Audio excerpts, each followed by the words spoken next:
现在来拍摄这一部70年代的日本制的 Brother 打字机，橘色的，然后状况非常的好。你看这个壳，这个可以说在我收藏品里面，这个是前几名的新，非常的新，不够新的对了。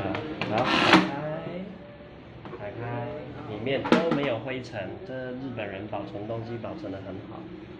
OK， 再来，它有一个这个日文说明手册，可以参考看看，它里面会教你怎么来做日文，怎么做打字机的练习。好，那再来就稍微介绍一下，打开盖子以后，这个把它搬起来，这个是换行拨杆。再来，这个东西叫做指夹，指夹通常就是单行道，它只能往这边过去，但是它不会回来。回来的时候要按这一颗。OK， 好。OK， 铃声是好的。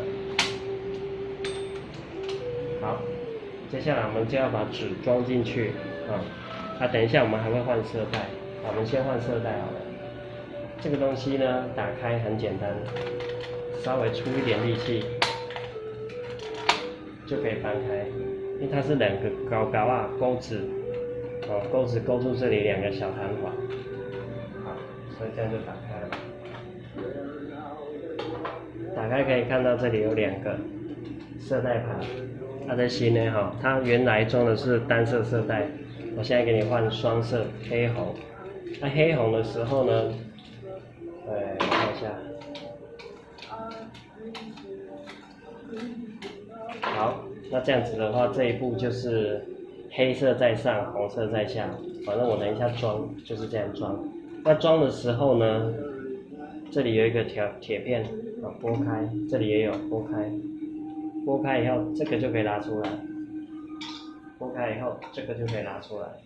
仔细看这里怎么弄。你如果看不清楚也没关系，反正机器买回去，你就看我原来怎么装，你就照着装回去，因为这个东西是很 popular 的，所以应该是不是非常难的东西啊。好，现在我装的时候，应该是这个方向，黑色在上，红色在下。OK， 那这边是空的，这边是满的。记得这两个要拨开才能塞回去哦。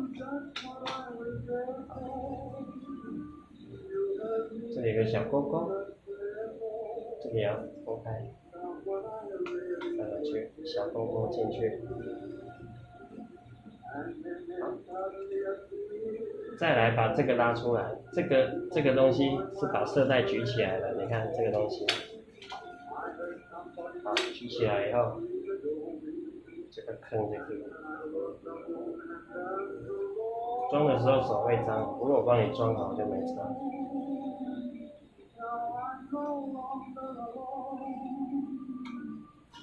好 ，OK， 有没有看到色带在转了？那就对了。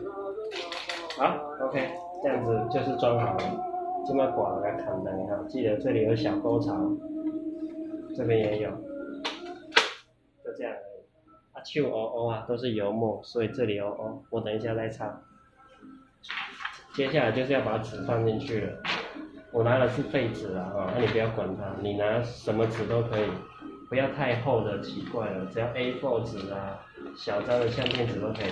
首先我们要看镜子，镜子的时候放平，然后稍微顺一下。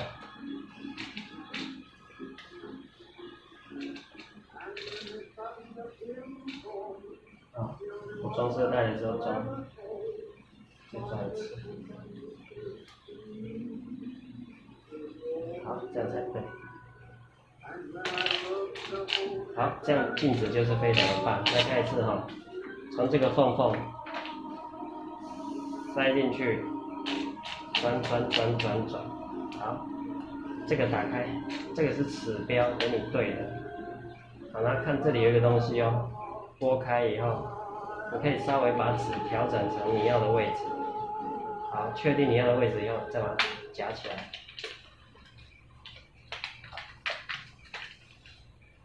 这样可以开始了，因为我手脏脏哈。可以听到这一台机器的声音非常好。啊，这个是色带的调整，红色。啊，白色是什么？白色是打2张纸，中间夹复写纸，以前商用的时候才用得到。白色啊，这个是黑色。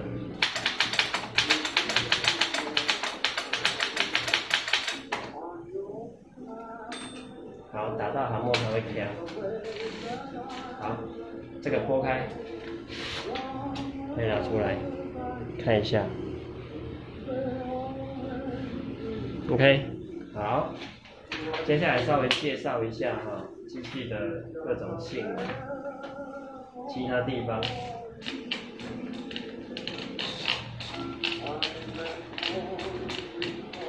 打开，夹起来，好，看一下这个2个白色的按键，一个是左边键，一个右边键，纸放进去以后，你要打的宽度，我想打红线到红线之间的距离，好，那它就只会跑到这里，开头就是这个地方，那结束呢？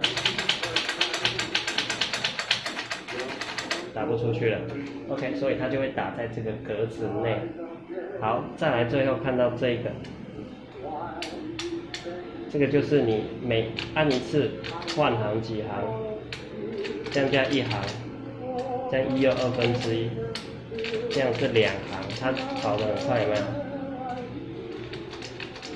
？OK， 好，那所以记得这个叫释放钮，这个是指夹释放钮哈，按了以后就变成双向道。不按只是单行道 ，OK， 这个是纸张释放钮。当你打完的时候要拉出来，很帅气的拉出来，就这样，就可以拉出来。好，这2个叫做 margin 就是那个边界设定钮，压下左右横移做设定，压下左右横移做设定，所框选出来的范围就是打字的范围。这个是换行拨杆的那个一次换几行。好，这是卷尺，这个是叫做手指的压力大小 ，H 比较硬 ，L 比较软。有些人喜欢打硬的打字机，有些人喜欢打软的，然后这个是色带颜色选择。好，还有一个东西，很小的东西，好，这个呢。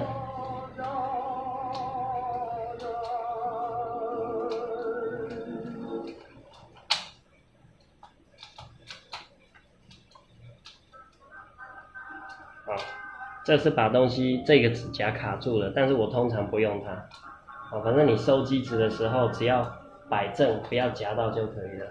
最后还有一个东西，这里有一颗小按钮，按下去，这干嘛？这就是给你放纸的，会做就是这样子。它功用就很简单，其实也不用魁也可以啦。不用魁，就会变这样。那你把它弹出来，它就会变这样。端看人家喜好 ，OK。好，那我们示范一次收机子哦。好，收机子的时候，我会把它推到这里切齐，左右切齐，这个盖下来。纸张要抽出来不抽出来都可以，夹起来，抽出来好了啦。书本看你想不想把它另外放，这里有2个勾勾，叠加1、2，勾勾一定要勾紧勾紧机器的屁股，压下去，清脆的2声就可以提走了。OK， 这就是这一部漂亮的橘色 Brother 年轻精英的使用简介，还有换色带的说明。基本上看了这支短片，你就可以操作这一台机器的全部了，再加上这个本子，应该就没有问题。OK。